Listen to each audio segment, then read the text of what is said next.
Ya, saya ingin mengatakan pertama, alhamdulillah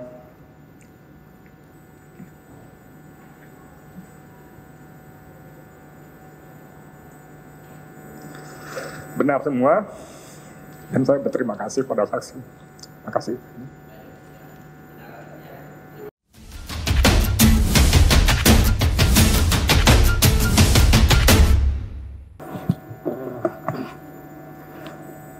Baik ya, sebenarnya kita memang fokus kepada persoalan ada beberapa kelompok yang keberatan. Tadi sudah disinggung. Sebenarnya tadi mau ditanyakan juga, kenapa tidak ada perwakilan dari Kalimantan Timur?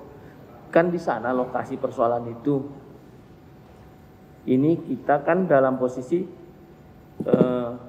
menolak IKN. Sementara yang keberatan ini setuju IKN di sana. Jadi sebenarnya relevan tadi, kami pun kepingin tahu kenapa Jabodetabek lebih banyak berbicara. Kalimantan Timur harusnya kan kalau ada kan ada penyimbang. Kita juga bisa tahu di situ sikap mereka. Itu tadi. Tapi tadi sudah ditegaskan ya, alasannya tidak punya jaringan ya.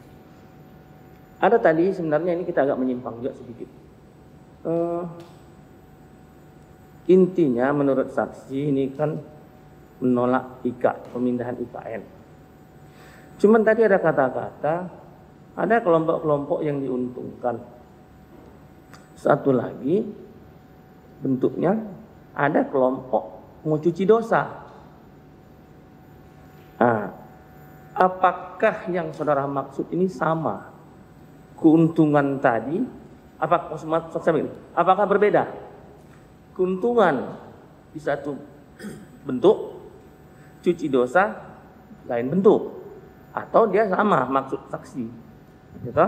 Nah, itu tadi agak kita mau tahu juga kalau dia beda apa substansinya, keuntungannya. Kalau cuci dosa tadi sepertinya sudah diungkap sedikit ya, soal tentang lubang-lubang yang ada potensi kan, yang belum tahu kita. Karena menurut aturan, kalau perusahaan yang legal, dia harus bayar di depan biaya reklamasi itu. Kecuali perusahaan ilegal, namanya ilegal, bayang-bayang. Kalau yang legal, kalau menurut undang-undang, bayar di depan jaminan reklamasi itu tadi, baru boleh beroperasi. Mungkin coba itu dulu, kami mau tahu. Ya, memang saat itu saya tidak dalam kapasitas menjelaskan itu, dan itu dijelaskan oleh saudara terdakwa, dan kutipan yang disampaikan terdakwa itu persis dari buku, dan lebih lanjut buku itu kok bisa menyimpulkan itu kami tidak tahu. Tapi soal keuntungan tadi, memang dua-duanya masuk kategori keuntungan. Keuntungan dari lahan tadi, karena nanti dibebaskan oleh negara untuk IKN, pasti tidak gratisan. Ada dua kemungkinan, satu pembebasan lahan tadi akan diganti oleh negara, dan yang diuntungkan adalah yang punya izin konsesi pertama di sana. Yang kedua, memang saat itu kita diskusikan ada kemungkinan deforestasi. Ya ini ya lahan-lahan hutan yang sudah dikuasai oleh izin usaha pengelolaan tadi dibuat IKN, maka mereka ingin mengganti, minta ganti ya, tukar guling lah dengan lahan hutan yang lain. Nah akhirnya kan terjadi deforestasi, itu juga salah satu bentuk kerugiannya di situ, potensi kerugiannya. Potensi kerugian yang lain misalkan juga sengketa lahan adat yang itu juga terakhir muncul di media. Nah kalau untuk pencucian dosa itu masuk kategori keuntungan. Keuntungannya di mana? Ya ini tidak ada kewajiban reklamasi bagi perusahaan-perusahaan tambang yang meninggalkan lubang-lubang tambang, dan potensi itu ditulis di dalam buku final report tadi. Soal apakah benar potensi tadi aktual terjadi atau tidak, kami tidak tahu. Berarti dari penelitian Wahli ada itu ya, ada kesimpulan mereka lah ya. Cuman diangkat dalam kalian punya apa ya, semacam seminar lah ya begitu tadi ya. Nah ini barangkali kita masuk ke poin utamanya lah ini ya. Mungkin ini yang jadi masalah. Kalau itu kan sepertinya sah-sah saja, negara demokrasi tuh. Kita setuju nggak setuju nggak sah. Cuman masalah udah jadi undang-undang ya. Sehingga ketidaksetujuan itu ada prosedurnya kan gitu. Mungkin salah satu contoh itu ada ibu apa itu ke MK diangkat di sini ya. Apakah saksi tahu kenapa ini menjadi masalah ke pengadilan? karena ada kelompok yang keberatan terhadap beberapa kata-kata yang menurut mereka, ini tadi Ketua Majelis sudah bilang, kata bisa sama diucapkan tapi yang menerima beda pemaknaannya. Apa saksi tahu itu? Ya, saya tahu sekali karena sejak awal dapat panggilan, saya juga karena saya lawyer, saya diminta untuk memberikan konsultasi.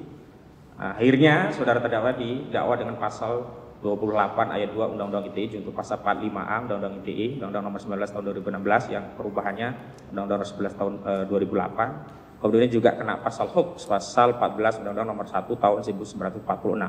Jadi ujaran terdakwa tentang jin buang anak itu satu sisi dianggap kebohongan yang menerbitkan keonaran. Yang kedua, ujaran dari saudara terdakwa ini dianggap menerbitkan kebencian permusuhan berdasarkan suku, agama, ras, dan antar golongan. Dan saat itu memang kita sudah memberikan advokasi secara opini. Saat itu kita tegaskan itu bukanlah sebuah kebohongan karena itu lazim. Proyek IKN itu jelas, data-data yang dikeluarkan juga jelas, mengenai nama-nama yang disebutkan juga jelas, tidak ada komplain dari nama-nama yang disebutkan saudara terdakwa, berarti itu bukan kebohongan. Yang kedua tentang sara tadi juga tidak ada unsur suku, agama, ras, dan antar golongan karena tidak pernah menyebutkan nama suku, agama, ras, dan antar golongan tertentu. Namun tafsiran mereka yang menganggap mereka suku tertentu dan sebagainya itu kami tidak punya wewenang. Jadi perkaranya seperti itu. Terima kasih. Ya, jadi maksudnya mungkin itu tadi kaitannya dengan tidak ada unsur dari Kalimantan Timur itu yang di situ, itu tadi barangkali, ya toh, sehingga kita tidak tahu alam pikiran mereka.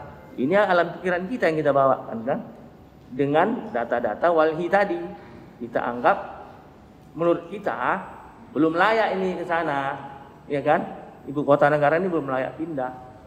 Jadi begini yang mulia, dulu saat itu memang sudah ada agar memberikan narasumber pembanding. Nah, waktu itu saya punya pandangan demikian. Di dalam ketentuan Undang-Undang Dasar 1945 pasal 28, hak menyatakan pendapat itu adalah hak konstitusional. Kalau kami punya pandangan menolak, ya menjadi hak kami. Kami juga tidak menghalangi pandangan pihak-pihak yang pro terhadap, termasuk pemerintah. Cuman kami mengajukan kritik. Karena kami juga tidak mungkin menghadirkan yang kontra dalam satu forum, karena tujuan kami adalah menolak saat itu. Jadi kami memang tahu saat itu ada yang pro. Gimana? Ya pemerintah jelas pro. Kalau unsur yang lain saat itu belum ada yang pro-pro itu. Baru setelah ada undang-undang baru muncul gitu ya, masyarakat yang pro dan kontra. Dan sebelum undang-undang itu disahkan, diundangkan kami ya sebagai anak bangsa sesuai ketentuan pasal 28. Memang ada salurannya, tapi mau ke DPR saat itu sudah mepet. Dan kami menggunakan saluran penyampaian pendapat di muka umum.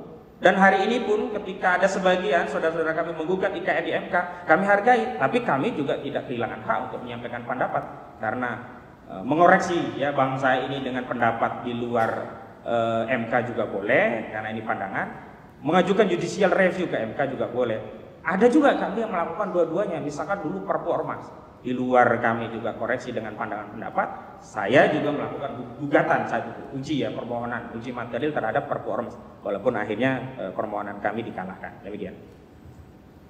Maksud kami begini, faktanya ada kelompok masyarakat atau suku lah, tadi Ketua Majelis sudah sebutkan, keberatan, itu merasa dihina. Ininya masalah kan, kalau tidak ada yang melapor ya tidak ada masalah. Ini ada lapor dan beberapa saksi menyampaikan ada semacam keriuhan di sana, walaupun mungkin tempat lain ada, ya. Itu sudah jadi masalah. Kalau nggak ada masalah. Ada yang lapor merasa sukunya terhina, daerahnya terhina. Itu. Nah, ini terakhir. Apakah saksi tahu setelah situasi ini gaduh, terdakwa ada menyampaikan pernyataan maaf terhadap statement-statement yang dipersoalkan itu? Ada tahu? Ya, saya tahu ada. Bahkan sebelum diproses, terdakwa memberi info ke saya. Ada beberapa teman-teman Kalimantan yang ada di Jakarta bertemu dengan terdakwa. Nah, saat itulah kemudian kesempatan itu digunakan oleh terdakwa meminta maaf dengan beberapa teman-teman Kalimantan. Diunggah di video terdakwa juga. Itu yang pertama. Yang kedua, terdakwa saya lihat ada di wawancara stasiun TV nasional. Dalam sebuah TV swasta nasional, terdakwa menjelaskan duduk perkaranya dan di ujung juga terdakwa mengajukan permohonan maaf atas penyampaian pendapatannya. yang telah membuat tersinggung sejumlah masyarakat. Demikian. Setahu saudara, substansi konteks apa yang dia minta maaf dia? Jadi Masalah begini, apa? sebelum kita membuat acara itu yang mulia, terdakwa juga tidak tahu akan seperti ini. Saya juga tidak akan kaitkan dengan Kalimantan karena kita fokusnya adalah tolak IKN-nya, tidak ada rencana kita ada redaksi izin buang anak. Nah, setelah ramai di Twitter, Edi Mulyadi, ya ini harus diselesaikan secara adat, ini menyinggung adat dan seterusnya. Nah, itulah kemudian muncul juga laporan polisi. Nah, di kesempatan itulah terdakwa ditemui oleh beberapa orang Kalimantan yang ada di Jakarta dan kemudian terdakwa menyatakan ya saya minta maaf, saya mohon maaf, ini sudah menyinggung. Dan yang kedua kali di stasiun TV nasional, saya lupa nama TV-nya. Dan beliau terdakwa ini ya sampaikan juga permohonan maaf atas penyampaian terdakwa yang khusus berkaitan menyinggung masyarakat adat tertentu begitu. Baik ya, jadi kalau saya simpulkan ya, maksud saksi mengatakan yang permohonan maaf yang disampaikan terdakwa bukan menyangkut tolak IKN-nya, tapi menyangkut ada beberapa kelompok masyarakat yang merasa tersinggung. Betul sekali ya. Walaupun dia bukan maksudnya mau menyinggung gitu ya. Itu ya. Betul ya. Nah, ini dari tadi terakhir terus ini tapi jadi berkembang. Tapi ini betul-betul terakhir nih Pak. Ini beliau sudah menyampaikan permintaan maaf. Itu kan banyak orang termasuk saudara juga situ kan yang ngomong. Selain terdakwa ini dari orang-orang yang ikut seminar itu seharusnya kan satu visi, walaupun hanya mungkin juru bicaranya terdakwa ini. Ada juga nggak yang menyampaikan permintaan maaf? Menyadari ada kekeliruan lah katakanlah seperti terdakwa ini. Setahu saya Azam Khan ada juga. Iya, salah satu saksi yang juga meminta maaf di sebuah kanal YouTube terbuka juga. Selebihnya tidak, karena memang tidak ada persoalan. Jadi berarti hanya masalah terhadap ketersinggungan kelompok masyarakat tertentu. Ya. Di luar yang lain itu merasa nggak ada masalah ya. Jadi nggak perlu minta maaf. Kita menggunakan hak kita menurut saksi seperti itu ya. Cukup berapa? Tambahan izin yang mulia.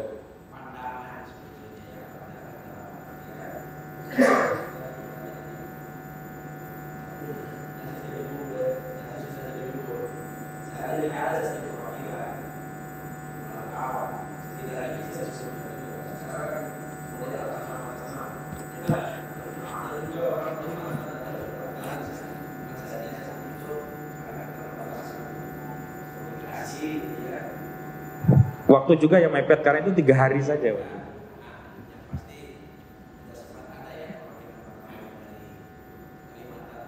Benar yang mulia. Sedikit yang mulia. Tambahan. Saudara saksi tadi sudah menyebutkan, tapi kami hanya ingin mengkonfirmasi atau lebih menegaskan, atau boleh dikatakan menggarisbawahi tentang status daripada terdakwa ini adalah seperti yang kami ketahui adalah sebagai wartawan profesional. Beliau adalah statusnya sudah kami informasi sebagai wartawan salah satu media nasional FNN dan juga terdaftar dan tercatat di Dewan Pers. Nah, pada waktu saudara saksi mengundang yang bersangkutan beliau itu tadi menyebutkan ada sebagai wartawan. Konfirmasi dalam bentuk apakah memang sudah sempat melihat atau menunjukkan yang bersangkutan ID daripada salah satu wartawan di perusahaan pers nasional, atau memang saudara saksi tahu betul meyakini bahwa terdakwa ini seorang wartawan profesional gitu. Mengkonfirmasinya seperti apa? Baik, ada 2 konfirmasi ya yang saya yakin beliau wartawan terhadap de facto dan de jure. De factonya saya melihat beliau menguasai hal-hal yang terkait jurnalisme atau jurnalistik. De jurenya saya diperlihatkan kartu tanda wartawan PWI DKI Jakarta. Saya melihat langsung. Saya saja advokat, saya tidak kasih tahu kartu advokat saya kepada beliau. Beliau kasih tahu terdakwa ini kepada saya, dan itu membuat saya yakin de facto dan de jure wartawan Edi Mulyadi ini adalah benar-benar seorang wartawan. Ya, saya ulangi bahwa de facto dan de jure sudah saksi melihat secara langsung ID yang sudah terdakwa bahwa beliau seorang wartawan profesional. Benar, benar. Ya, terima kasih.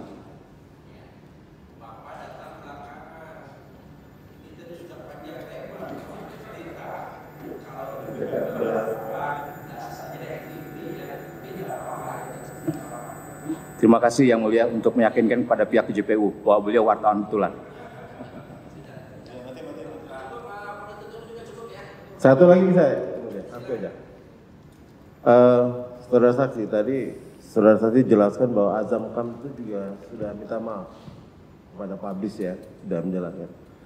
Nah, bagaimana status Azam Kam sekarang? Apakah dia disangkakan seperti Edi Mulyadi atau bagaimana? Dia merdeka, bebas. Sama Bebas. seperti saya.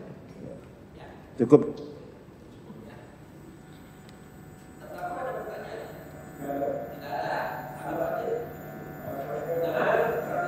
Ya, saya ingin mengatakan pertama, alhamdulillah